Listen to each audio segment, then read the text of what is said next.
Nintendo just gets it, and we are luckier now than ever that they do. Good morning, Mario, and good morning, Switch fans. We're kicking today's show off with a big rumor that comes from someone that correctly predicted the PlayStation 5 Pro reveal date. So to me, we gotta look at it, and that's gonna waterfall into a discussion about Nintendo just getting it, and how Sony has made a misstep with their PS5 Pro, and Nintendo, on the other hand, we're lucky that they're not going to. So what's going on, everybody? It's Zach from SwitchForce. Hope you guys are having a fantastic day out there. Hit that like button if you enjoy these videos, and if you appreciate Nintendo, because I think they've been the most appreciable this generation. They've done so many smart things, but like I promised you, a rumor first. This guy correctly predicted the PS5 Pro reveal date of September 10th back in May. I don't know how he did it. Either a super lucky, the blood of Nostradamus was flowing through his veins guess, or he's in the know. He now comes forward and says that the Switch 2 reveal will be early October with a $400 MSRP and 2 SKUs, 2 different models. Now this makes a lot of sense.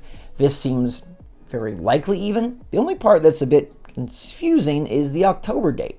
Everyone's kind of been gearing up for a September date right before Tokyo Game Show, before Zelda Echoes of Wisdom, and shortly after the PS5 Pro reveal. Why else did they move the Nintendo Direct out of September? But we have heard teased like 1 to 6 weeks. We've heard teased September or early October. So like it could very well be early October. And I don't think that would be against the plans. I don't think that would be out of line or people were totally wrong. I think maybe it's just like, okay, Nintendo did want to get Zelda Echoes of Wisdom out there. They wanted Tokyo Game Show to pass, and then they wanted to reveal. But again, take this how you will. This person either got really lucky and so they're making another lucky guess, or this person is super in the know and super connected, and now they're ready to reveal the actual reveal date of the Switch 2. But that is not the most important thing here. What's most important is that Nintendo just gets it. They do, and I'm fully confident they'll get it with their Nintendo Switch 2 announcement. In many ways, exactly opposite how PlayStation 5 doesn't really get it with their PS5 Pro. And you could argue that Microsoft doesn't get it either, and even Sony doesn't fully get it with the PS5 Basic. Nintendo gets it because at the end of the day, video games are about games. I know this sounds like rocket science, but it's really not. Video game consoles are about games. And it's something that Nintendo's competitors have struggled with throughout their different generations, and it feels like more than ever right now. We just got a new console announcement, which by all accounts should be very exciting. Yeah, I get it's a half step, but still, like, there are ways to make this a thrilling experience for your audience, for your fans, and for potential prospective customers. Yet Sony chose not to do that. They focused on the graphical capabilities of the PS5 Pro. They dropped a price point that seems insurmountable to many average gamers, and they didn't really provide much reason to fork over the dough.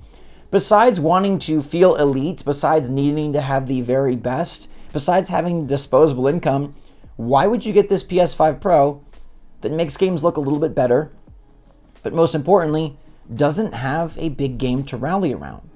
So many of these consoles are so strong and so great, but what do they have to play?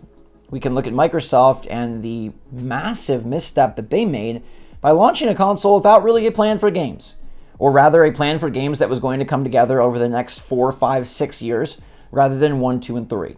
I think it was hugely silly of Microsoft to drop this new console with all sorts of power, and frankly, maybe their best console design, UI design that they've ever had, operating from a position of strength with their Game Pass offering, and yet no games.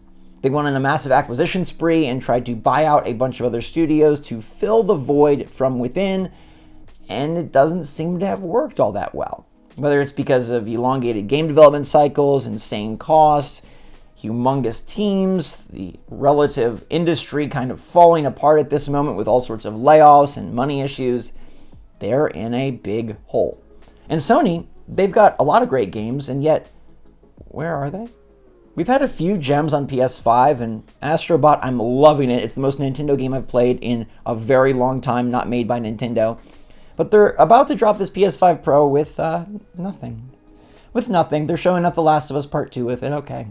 Let's play a game that released on your previous console and now make it look better with a remastered version that's now upticked because of your Pro level console that costs double what the PS4 cost back when I could have played The Last of Us Part 2 for the first time. To me, it makes no sense, and I don't understand how executives at these companies think that they can release, reveal, and promote these consoles without a pretty great lineup of games, without a stable of titles that says, hey, you need to play me. And yes, there are plenty of multi-platform offerings, but those can be played just about anywhere, sometimes even on your last-gen consoles, and more often than not, on your PC. Heck, even many of the exclusives to these consoles are only console exclusive. They are also playable on the PC, which has expanded sales and expanded audiences, but in some ways also diluted the importance and necessity of the console itself. Enter Nintendo, the one true team that gets it. They know that games are what sell your system. They know that games are what makes your fans happy. They know that games are the only thing they've got. Nintendo doesn't bank on graphics, they don't bank on elitism, they don't bank on whiz-bang, and they surely don't bank on live service games. A bunch of these things have led these other companies, these platform holders, astray, yet Nintendo has managed to stay the course for the most part. Despite their occasional silliness, despite their occasional goofy decision-making, despite the occasional direct that is downright terrible, Nintendo just makes good games. Their cadence with Switch was one of the things they emphasized most. We will have a first-party game regularly and often, and it will be really good. And that was the best darn plan that any of these platform holders could make. It seems like a very obvious plan, and I think it was a plan that was emphasized quite heavily in past generations. When I was growing up, it was about what games are on your console. It wasn't about what extra features, what extra power, what extra live service. It was about what games are on your console. And yes, live service games are games, and if they do blow up, then you are in a really good spot. I'm sure Sony thought they could, buy Destiny 2 and be heroes. I'm sure Xbox thought they could buy Bethesda and be heroes, yet these things haven't worked out so well. Because at the end of the day, if the game is not great, doesn't matter how long it lasts, doesn't matter who owns it, it's got to be good. First and foremost, you need good games, and then second, you need plenty of them. Xbox and PlayStation don't have either of those, and in this instance, where Sony is announcing a $700 console, the most expensive console we've ever seen on the face of this earth, they don't have a game to rally around, not one. And it makes you think, wow, Nintendo, you guys are so smart. If we're to believe the rumors that this console was supposed to come out initially, the Switch 2 in 2024, and it didn't because they didn't have the games lineup ready, well, hallelujah, Nintendo, you did the right thing. As much as I would have loved to be playing this system in March, if you were not going to have anything marching alongside it, it wouldn't have been worth it. It would not have been a successful transition. It would not have been a fun first few months. Wait for the games, they say. Fable is coming, they say. Naughty Dog is cooking, they say. Are they? In this era, games can take 5, 6, 7, 8 years. And then even if they take 8 years, they might be gone in a month. Look at Concord. That game took 8 years to develop and was gone in under a month. Boom. Perish. No more. All of that effort, all of that time, any sort of hype that they built, any sort of customer anticipation and eventually loyalty of the product is just evaporated. And maybe it comes back, maybe it doesn't, but that's not the point. The point is no games. No games. And yes, we've had some. There are a few. Don't get me wrong. I understand Starfield. A lot of people do enjoy it. Obviously, Spider-Man 2 was very good on PS5. It's not that they have none. It's just that it's not the emphasis. And it's not the focus. And when you're looking to build a new audience or at least reinvigorate your already existing audience with a new piece of hardware, it's got to be game-centric. And it's not for Sony. And I don't even think it was for the consoles when they first came out. Demon's Souls was the big exclusive. Yes, it's hard to transition to a new console, but maybe you just got to do it in the right way. Nintendo has an opportunity to really set the stage for another generation of domination as they make the transition look easy. They make the console look like, hey, we just transitioned from one to the next. We have backwards compatibility. We look ahead. We improve the power, but we release the games. And we support this system in such a way that it is attainable so that we can build an audience early on and not need to rely on our last platform for all of our software sales. In fact, we've made so many software sales, it would probably be okay if we didn't have any software sales for a while because we are so freaking loaded. Success leads to more success. Money leads to more money. That much is true. But Nintendo has gone about it with smarts. They have stayed true to the pillars of what makes video games, the games. Nintendo is going to most likely release a 3D Mario alongside Switch 2. They've got a Metroid Prime 4 Beyond ready to go. They probably have a bunch of other games and popular franchises ready to rumble. Mario Kart 9 could come out early in the life cycle. Animal Crossing Next could come out early in the life cycle. And Nintendo is hitting us with all heavy hitters early on. We still haven't seen a PS5 game from Naughty Dog. We still haven't seen an Xbox Series game from many of their best studios. What are we doing here? And how did this go down? Now, maybe Nintendo just hit a stroke of luck. Their development teams got really lucky. The projects they picked worked out. There weren't major problems, and they were able to execute. But some of it has to be attributed to the decision-making that was done ahead of time. Nintendo didn't say we need a cinematic masterpiece that is a games-as-service title that rips people for DLC and lasts for a million years. They said, no, we're going to make a Zelda game that has really cool evolutionary features, but it is contained. It is manageable, and it is developable. Are these games that Sony and Microsoft try to make with all of their whiz-bang graphics, which, don't get me wrong, are wonderful, but are they actually attainable? Are they actually realizable in a way that makes money and makes a studio successful? Look at Sony's best game of the year thus far, Helldivers 2, a medium-sized project that actually performed really well. It didn't take a bajillion years and a bajillion people and a bajillion dollars. Yes, it's kind of a games as a service, so I eat my words there a little bit, but it's successful because it is a good game. And it's fine if it's live service. It's fine if it has DLC. It's fine if it has a season pass, if it is good. But the problem here is that many of these games are not great.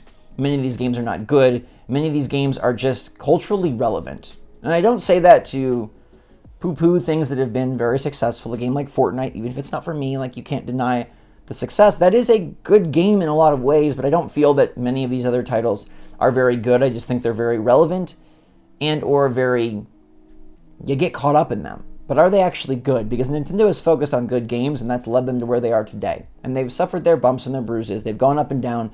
But now, when everybody is kind of not sure what to do, not sure where to turn, the money is super expensive, the time is super high, the games are bigger risks than ever before, Nintendo's just cruising. They're just printing money left and right because they've established a plan and they've stuck to it, and they just get it.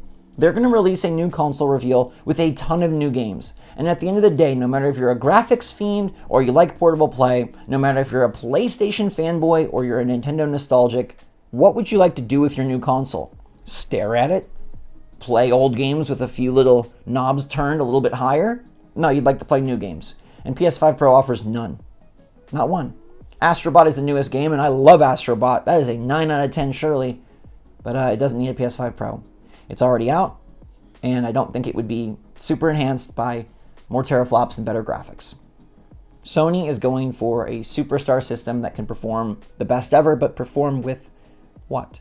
Especially when many of their games are going to PC, which could perform just as well and maybe even better. It's a tough proposition. And maybe they are able to reload and launch a ton of awesome PS5 games next year, and Xbox comes through with Fable, but how many years did they waste and burn letting Nintendo get ahead? Fine by me. I like them best anyways. Nintendo Switch 2 reveal is about to be a revelation because it will be a new system that primarily emphasizes the games.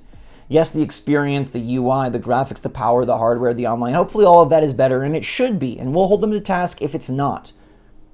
But most importantly, they'll have games. And I don't see how that's so hard to figure out for these other companies. Let me know if you agree with me in the comments down below, everybody. Until next time, stay safe, stay healthy, stay happy, stay positive out there. Love you lots. Love Nintendo too. SwitchForce out.